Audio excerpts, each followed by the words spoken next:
আসসালামু আলাইকুম guys, welcome back to my channel SM let's eat. আশা করছি সবাই খুব ভালো আছেন। আবারও আপনাদের মাঝে আরেকটি রেসিপি নিয়ে এসেছি। আর আজকে আপনাদের সাথে শেয়ার করব বাটা মাছের ঝোল বা বাটা মাছ ভুনা, আমরা যেটা বলে থাকি।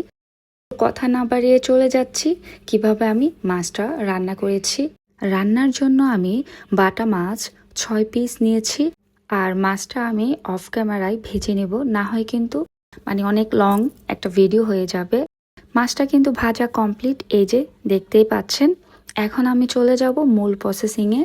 চুলায় একটি হাঁড়ি বসিয়েছি। হাঁড়িটি যখন গরম হয়ে আসবে দিয়ে দিচ্ছি 2 টেবিল চামচ রান্নার রেগুলার তেল। তেলটা গরম হওয়ার সাথে সাথে দিয়ে দিচ্ছি আমি 4টা পেঁয়াজ কুচি। পেঁয়াজটাকে একটু ভালোভাবে ভেজে নেব।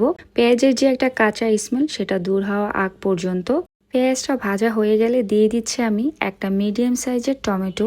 টমেটোটা কিন্তু এই পর্যায়ে এসেই দিব। তেলের সাথে একটু ভেজে নিয়েছি। তারপর দিয়ে দিচ্ছি হাফ চা চামচ আদা বাটা, হাফ চা চামচ রসুন বাটা। মশলাগুলো দিয়ে আবার একটু ভেজে নিব কাঁচা স্মেলটা দূর হওয়া আগ পর্যন্ত। দিয়ে দিচ্ছি এখানে কিছুটা পরিমাণ পানি।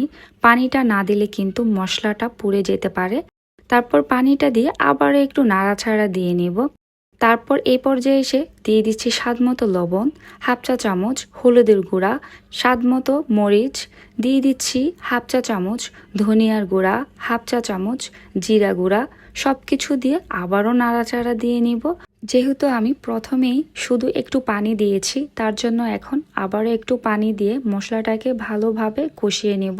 মাছটা যেহেতু ভাজা ভাজা, তার জন্য মশলাটাকেও ভালোভাবে একটু কষিয়ে নিতে হবে। আমার কিন্তু এখানে মাছের জন্য মশলাটা কষানো কমপ্লিট। এই মুহূর্তে এসে আমি একে একে সব মাছগুলা দিয়ে দিব।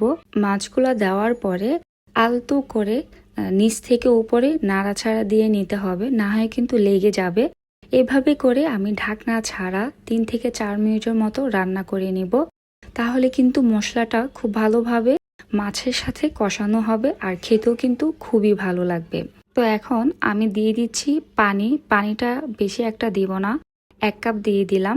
পানিটা দিয়ে আবার একটু নাড়াচাড়া দিয়ে নিব। নাড়াচাড়া দিয়ে আমি চুলার আঁচটা একটু হাই হিটে রেখে ঢাকনা দিয়ে ফুল রান্নাটা করে নিব। মাছটা কিন্তু অনেকটা ফুটে গেছে। এখন আমি ঢাকনাটা সরিয়ে চেক করে নিব। কালারটাও কিন্তু অনেকটা সুন্দর আসছে মাশাআল্লাহ। আপনাদের কাছে যদি মনে হয় ঝোলটা কমিয়ে নেবেন বা এরকমই রাখবেন, তাহলে সেটা একদমই নিজের ইচ্ছে মতো করতে পারেন। তবে আমি আর ঝোলটা শুকাবো না, মাছটা এভাবেই রেখে দিব। তো এই তো তৈরি হয়ে গেল মজাদার বাটা মাছের ঝোল অথবা ভুনা। আশা করি আপনাদের কাছে ভালো লেগেছে। ভালো লাগলে আপনারা বাসায় ট্রাই করবেন। আর দেখতে কেমন হয়েছে অবশ্যই আমাকে কমেন্ট করে জানাবেন। লাইক শেয়ার দিয়ে পাশে থাকবেন। চ্যানেলটি যদি সাবস্ক্রাইব না করে থাকেন সাবস্ক্রাইব করো, আমার সাথে থাকবেন। আজকে এই পর্যন্ত, সবাই ভালো থাকবেন। আল্লাহ হাফিজ।